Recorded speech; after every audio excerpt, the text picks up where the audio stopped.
ಎಲ್ಲರಿಗೂ ನಮಸ್ಕಾರ. ಸಿಂಪಲಾಗಿ ಏನಾದರೂ ಒಂದು ಕೇಕ್ ಮಾಡಬೇಕು ಅನ್ನಿಸ್ದಾಗ ಈ ರೆಸಿಪಿನ ಒಮ್ಮೆ ಟ್ರೈ ಮಾಡಿ ನೋಡಿ. ತುಂಬ ಈಸಿಯಾಗಿ ಸಿಂಪಲಾಗಿದೆ. ಈ ವಿಡಿಯೋ ಇಷ್ಟವಾದರೆ ಲೈಕ್ ಮಾಡಿ, ಶೇರ್ ಮಾಡಿ, ಸಬ್ಸ್ಕ್ರೈಬ್ ಮಾಡ್ಕೊಳ್ಳಿ. ವಿಡಿಯೋ ಇಷ್ಟವಾದರೆ ಒಂದು ಲೈಕ್ ಮಾಡೋದನ್ನು ಮರಿಬೇಡಿ. ಬನ್ನಿ ಇದನ್ನು ಹೇಗೆ ಮಾಡೋದು ಅಂತ ನೋಡೋಣ. ಕೇಕ್ ಓಪನ್ ಮಾಡ್ತಿದ್ರೆ ನೋಡಿ ಎಷ್ಟು ಸ್ಪಾಂಜಾಗಿ ಕಾಣ್ತಾ ಇದೆ ಅಂತ. ಇದನ್ನು ನೀವು ಮೊಟ್ಟೆ ಇಲ್ಲದೇ ಮಾಡೋದು ಹೇಗೆ ಅಂತ ತೋರಿಸ್ತೀನಿ. ನಿಮಗೆ ಇದಕ್ಕೆ ಮೊಟ್ಟೆ ಹಾಕಬೇಕಂತೇನಿಲ್ಲ, ಜಸ್ಟ್ ಮೊಸರು ಇದ್ದರೆ ಸಾಕಾಗುತ್ತೆ. ಮಾಡೋ ವಿಧಾನವನ್ನು ನೋಡೋಣ. ಫಸ್ಟಿಗೆ ಒಂದು ಬೌಲ್ನ ತೆಗೆದುಕೊಳ್ಳಿ. ಅದಕ್ಕೆ ಅರ್ಧ ಕಪ್ ಆಗೋಷ್ಟು ಮೊಸರು ತಗೊಳ್ಳಿ. ಮೊಸರು ಬದಲಾಗಿ ಹಾಲನ್ನ ಕೂಡ ತಗೊಳ್ಬೋದು. ನಂತರ ಇಲ್ಲಿ ನಾನು ಸನ್ಫ್ಲವರ್ ಆಯಿಲ್ನ ಯೂಸ್ ಮಾಡಿದ್ದೇನೆ, ನಿಮಗೆ ಮೆಜರ್ಮೆಂಟ್ ಹಾಕಿದ್ದೇನೆ. ನಂತರ ಇಲ್ಲಿ ಸ್ವಲ್ಪ ವೆನಿಲಾ ಎಸೆನ್ಸ್ ಹಾಕಿ ಚೆನ್ನಾಗಿ ಮಿಕ್ಸ್ ಮಾಡ್ಕೊಳ್ಳಿ. ಸ್ವಲ್ಪ ಕ್ರೀಮಿ ಟೈಪ್ ಬರಬೇಕು, ಅಲ್ಲಿ ತನಕ ಸ್ವಲ್ಪ ಚೆನ್ನಾಗಿ ಮಿಕ್ಸ್ ಮಾಡಿ. ಈಗ ಚೆನ್ನಾಗಿ ಮಿಕ್ಸ್ ಆಗಿದೆ. ಈಗ ನಾನಿಲ್ಲಿ 1 ಕಪ್ ಆಗೋಷ್ಟು ಸಕ್ಕರೆನ ಮಿಕ್ಸಿನಲ್ಲಿ ಪುಡಿ ಮಾಡಿ ರೆಡಿ ಮಾಡಿ ಇಟ್ಕೊಂಡಿದ್ದೇನೆ. ಅದನ್ನು ಮಿಕ್ಸ್ ಮಾಡ್ಕೊಳ್ತಾ ಇದ್ದೀನಿ.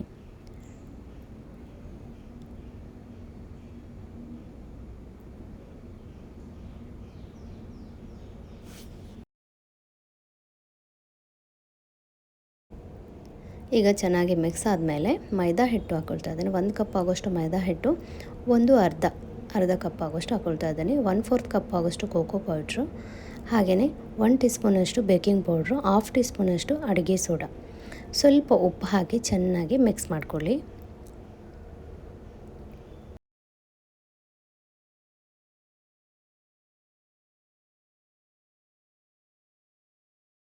ಈಗ ನೋಡಿ, ಇದು ಸ್ವಲ್ಪ ಮಿಕ್ಸ್ ಮಾಡಿದ ಮೇಲೆ ಗಟ್ಟಿ ಇದೆ. ಇದಕ್ಕೆ ಬಿಸಿ ನೀರನ್ನ ಹಾಕ್ಕೊಳ್ಳಿ. ಒಂದು 4 ಟೇಬಲ್ ಸ್ಪೂನಷ್ಟು, ಅಂದರೆ ಸ್ವಲ್ಪನೇ ಹಾಕಿಬಿಟ್ಟು ಮಿಕ್ಸ್ ಮಾಡ್ಕೊಳ್ಳಿ. ಆಗ ನಿಮಗೆ ಗೊತ್ತಾಗುತ್ತೆ. ಒಂದೇ ಸರಿ ಬಿಸಿನೀರ ಹಾಕೋಕ್ಕೆ ಹೋಗಬೇಡಿ. ನೋಡಿ, ಇದು ಕರೆಕ್ಟಾಗಿದೆ. ಈ ಕರೆಕ್ಟಾಗಿದೆ. ಇನ್ನೂ ನೀವು ನೀರು ಹಾಕ್ಲಿಕ್ಕೆ ಹೋಗಬೇಡಿ. ಜಸ್ಟ್ ಚೆನ್ನಾಗಿ ಮಿಕ್ಸ್ ಮಾಡ್ಕೊಂಡಿದ್ದೀನಿ. ಒಂದು 4 ಟೇಬಲ್ ಸ್ಪೂನಷ್ಟು ಬಿಸಿ ನೀರನ್ನ ಹಾಕ್ಕೊಂಡಿದ್ದೇನೆ.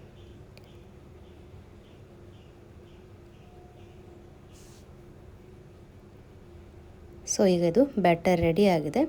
ಇನ್ನು ನಿಮ್ಮ ಹತ್ರ ಈ ರೀತಿ ಕಪ್ ಸಿಗುತ್ತೆ ಅಂಗಡಿಗಳಲ್ಲಿ. 30 ರೂಪಾಯಿಗೆ ಸಾಧಾರಣ ಒಂದು 20-30ರಷ್ಟು ಸಿಗುತ್ತೆ. ಇಲ್ಲಾಂದರೆ ಈ ರೀತಿ ಕಪ್ಪನ್ನು ಯೂಸ್ ಮಾಡ್ಬೋದು, ಎಣ್ಣೆ ಹಾಕಿಬಿಟ್ಟು. ಸೊ ನಾನು ಜಸ್ಟ್ ಟ್ರೈ ಮಾಡ್ತಾ ಇದ್ದೀನಿ ಹೇಗಾಗುತ್ತೆ ಅಂದರೆ. ಇಲ್ಲಾಂದರೆ ಅದರೇ ಮೋಡ್ ಸಿಗುತ್ತೆ ನಿಮಗೆ ಕಪ್ ಇಡೋದಕ್ಕೆ. ಜಸ್ಟ್ ನಾನು ಬೌಲಲ್ಲಿ ಇಡ್ತಾ ಇದ್ದೀನಿ. ಇದೇ ರೀತಿ ಎಲ್ಲವನ್ನು ಹಾಕ್ಕೊಳ್ಳೋಣ. ನಿಮಗೆ ಈ ರೀತಿ ಕಪ್ಪೆಲ್ಲ ಬೇಡ ಅಂದರೆ ಗ್ಲಾಸಲ್ಲಿ ಹಾಕ್ಕೊಳ್ಬೋದು ಅಥವಾ ಟ್ರೇಯಲ್ಲಿ ಹಾಕ್ಕೊಳ್ಬೋದು. ನಾನು ನಿಮಗೆ ಟ್ರೇಯಲ್ಲಿ ಕೂಡ ಹಾಕ್ತೀನಿ, ಕಪ್ಪಲ್ಲಿ ಕೂಡ ಹಾಕ್ತೀನಿ. ಇನ್ನು ಕಪ್ಪಲ್ಲಿ ಹಾಕುವಾಗ ನೀವು 1/4 ಕಪ್ ಅಷ್ಟೇ ಹಾಕಿ, ಯಾಕೆಂದರೆ ಮೇಲೆ ಬರುವಾಗ ಅದು ಫುಲ್ ಕೆಳಗೆ ಕಪ್ಪಿಂದ ಕೆಳಗೆ ಹೋಗಿಬಿಡತ್ತೆ. ಸೊ ಇಷ್ಟು ಫುಲ್ ಹಾಕೋದು ಬೇಡ.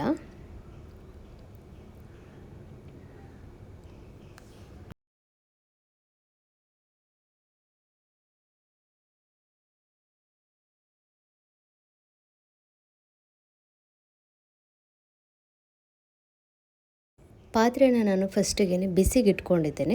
ಒಂದು 10 ನಿಮಿಷ ಹೈ ಫ್ಲೇಮ್ ಮಾಡಿ ಬಿಸಿ ಮಾಡಿ, ಈಗ ಲೋ ಫ್ಲೇಮ್ ಮಾಡಿ ಇಟ್ಟಿದ್ದೇನೆ. ಕೆಳಗಡೆ ಯಾವುದೇ ರೀತಿ ಉಪ್ಪು ನೀರು ಏನೂ ಹಾಕಿಲ್ಲ, ಜಸ್ಟ್ ಲೋ ಫ್ಲೇಮ್ ಮಾಡಿ ಇಟ್ಟಿದ್ದೇನೆ. ಈಗ ನಾನು ಇದನ್ನು ಒಂದು 45 ನಿಮಿಷದ ಕಾಲ ಬೇಯಿಸ್ಕೊಳ್ಬೇಕಾಗತ್ತೆ.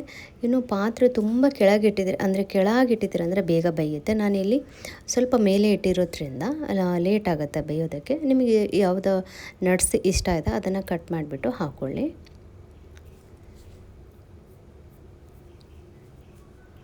ಈಗ ಇದನ್ನು ಮುಚ್ಚಿಬಿಟ್ಟು ಲೋ ಫ್ಲೇಮ್ ಮಾಡಿ 45 ನಿಮಿಷದ ಕಾಲ ಬೇಯಿಸ್ಕೊಳ್ಳಿ. ಇನ್ನು ಉಳಿದಿರೋಂಥ ಬ್ಯಾಟರ್ನ ನಾನು ಈ ರೀತಿ ಟ್ರೇಗೆ ಹಾಕ್ಕೊಂಡಿದ್ದೇನೆ. ಈಗ ನೋಡಿ, ಇದು ಸ್ವಲ್ಪ ಬೇಯಬೇಕು. ನಿಮಗೆ ಸ್ಪೂನಲ್ಲಿ ಏನಾದರೂ ಅಂಟಿತ್ತು ಅಂತಂದರೆ ಅದು ಮತ್ತೆ ಬೇಯಬೇಕಂತ ಅರ್ಥ. ಸೊ 1 ರೌಂಡ್ ನಾನು ಕಪ್ ಹಾಕಿ ಬೇಯಿಸ್ಕೊಟ್ಟಿದ್ದೇನೆ. ಈಗ ಟ್ರೇಯಲ್ಲಿ ಮಾಡಿದ್ದೇನೆ ನೋಡಿ, ಅದು ತುಂಬಾ ಸಖತ್ತಾಗಿ ಬಂದಿತ್ತು. ನೋಡಿ, ಚೆನ್ನಾಗಿ ಬೆಂದಿದೆ, ಯಾವುದೇ ರೀತಿ ಅಂಟ್ತಾ ಇಲ್ಲ.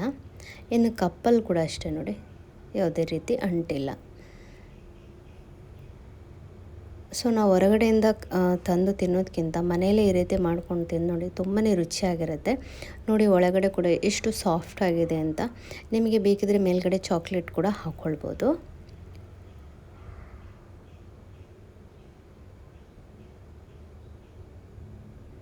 ಸೊ ನೋಡಿ, ಈ ರೀತಿಯಾಗಿದೆ.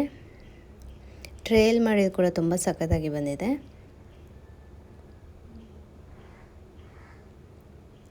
ಈಗ ನಿಮ್ಗೆ ಯಾವ ಶೇಪ್ ಬೇಕೋ ಆ ಶೇಪ್ನಲ್ಲಿ ಮಾಡ್ಕೊಳ್ಬೋದು.